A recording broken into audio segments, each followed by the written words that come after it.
Hello everyone, welcome back to Brian's Mysteries and Adventures on Trail. Today we are going back up to Montana to discuss more in depth what happened to Dustin Mitchell Kjersem.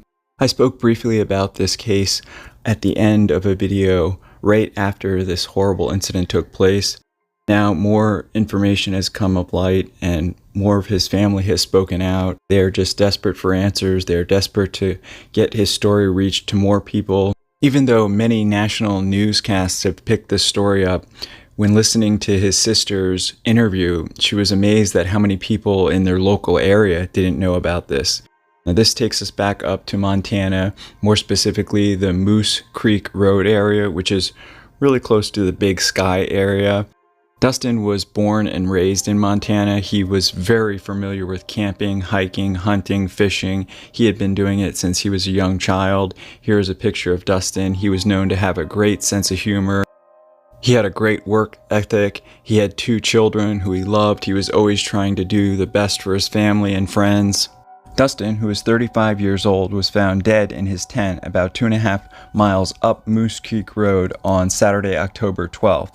He was there to meet a friend. When his friend arrived, he found Dustin in this horrible state. He thought it was a bear attack because of how bad it was.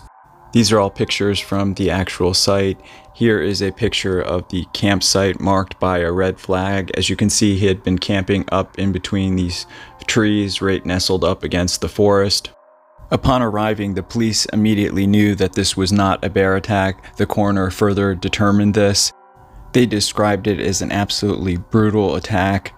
He was last seen on October 10th, sometime in the afternoon, when he was leaving to go camping in his Ford F-150 pictured here.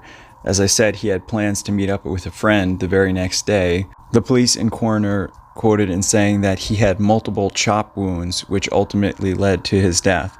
Now it's 2 weeks later. There is still nobody in custody. However, Sheriff Dan Springer said in a news conference, "We are working very hard. We have several detectives out in the field. We are trying to gather as much information as we can." The Moose Creek area is popular for camping and hunting.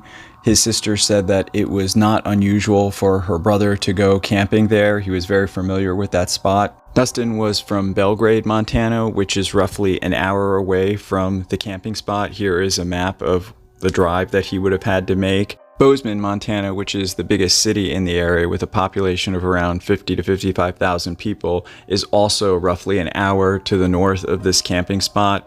The police aren't ruling out anything. The suspect could have just possibly been in the area. It's much more likely, though, that with this type of brutality that the suspect knew Dustin. This is a picture of the actual camping spot with the fire ring. The police are actively seeking any information from people that were in that area between Thursday, October 10th and Saturday, October 12th. Even if you just happen to be passing through, you possibly may have some dash cam footage, or if you have a trail cam in that area. They currently have several teams of detectives and investigators out in the field looking for any possible information they can. I'm going to have some information that has come out. Dustin was known to be a very fastidious guy. He had a lot of gear, but he always took very good care of it. He always had it in certain places at his campground. While investigating the scene, several items that Dustin was known to have with him on this camping trip were missing. The authorities are asking everyone to be on the lookout for these following items. The first being his orange Yeti Tundra 45 cooler, pictured here. Also a Estwin camp axe, blue and silver, with probably a 26-inch handle. This very well could be the weapon. 2 of his firearms were also missing, a 12-gauge shotgun with a wood stock, also a 44 mag revolver with a blue 4 5/8" barrel with wood grips. The authorities are asking if you do see any of these items, do not touch them, immediately report them, or if you have any information regarding this incident, to please contact the GCSO Detectives Division at 406-582-2121 or by email. I'll have all that in the description. If you have urgent information, you can contact the GCSO dispatch at 406-582-2100. Request to speak with one of their deputies. Again, I'll have all that in the description. When interviewed, his sister Jillian said that they didn't have the best childhood, but she took custody of him. She said that he was such an amazing brother. He was so helpful. He was so sweet. She says that he had the best laugh. He brought so much joy to everywhere he was. She just says this whole situation is so unimaginable. She can't think of who could have possibly wanted to hurt him.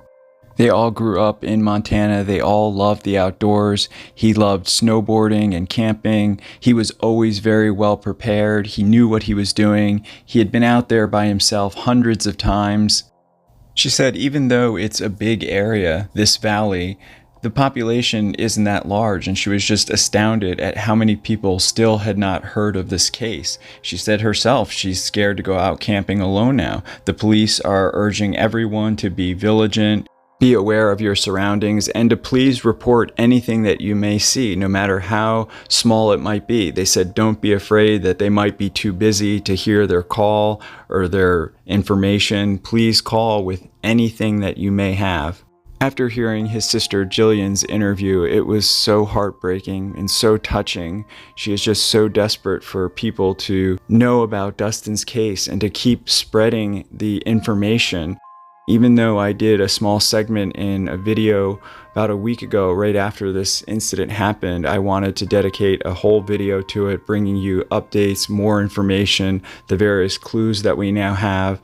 In my opinion, I think that this was a targeted crime. I think that somebody probably followed Dustin to that campsite. They knew what they were doing. I spoke to a friend who is a former FBI profiler. They said that this type of crime with this type of rage usually is someone that knows the victim. There is some kind of hate that this person is carrying around with them. They said the odds of it being a random attack are very low, but in that case, there are most probably going to be more victims. There is a river close by where people do a lot of fishing. It could possibly have been somebody that just wandered over to the camp, but again, this is probably very unlikely. The fact that the axe was taken, as well as some of the other items, there was a lot of other things that this person could have taken. They could have taken the truck. The odds are that they took these items because they were somewhat involved in the crime. The axe most likely being the weapon. Who knows what they did with the cooler? Probably wanted the firearms for obvious reasons. These items that he stole are fairly specific, especially the firearms. If you are living in that area and happen to frequent pawn shops, please be on the lookout for these items because, as stupid as it may seem, criminals will sometimes pawn items to get fast cash to try and get out of town. It is only roughly a 6 to 7 hour drive from that area to the Canadian border. The person could already be in Canada for all we know. I also spoke with an associate that I work with out west sometimes. He works with a county sheriff's department. He also told me that this profile probably suggests that this person not only knew Dustin, but possibly could have carried out this crime for somebody else, possibly another female or male that had something against Dustin. They said that this person most likely is very skilled in the outdoors, has knowledge of the area, and could very well have already made it to another state or even over the Canadian border.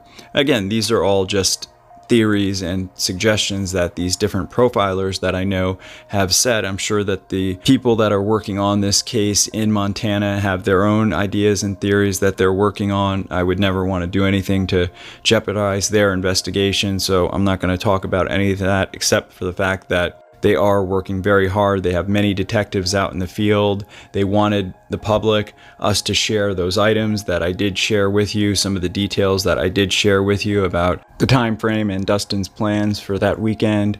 Please share this video or Dustin's story with as many people as you can, especially if you live in Montana, but preferably everywhere. This will help draw more attention to his case. Even the smallest clue, you never know, can help solve any type of case, whether it's a missing person case or a horrible tragedy like this. There are people out there that know what happened to Dustin, and hopefully one of those people or more will come forward and do the right thing, go to the authorities and give them something.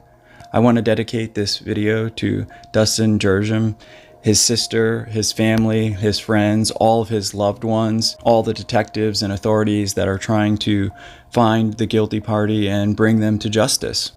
My thoughts and prayers go out to all of you, and I am so sorry for your loss. I pray that you will get justice soon. Thank you so much for watching. Thank you for all your support, your comments, your feedback.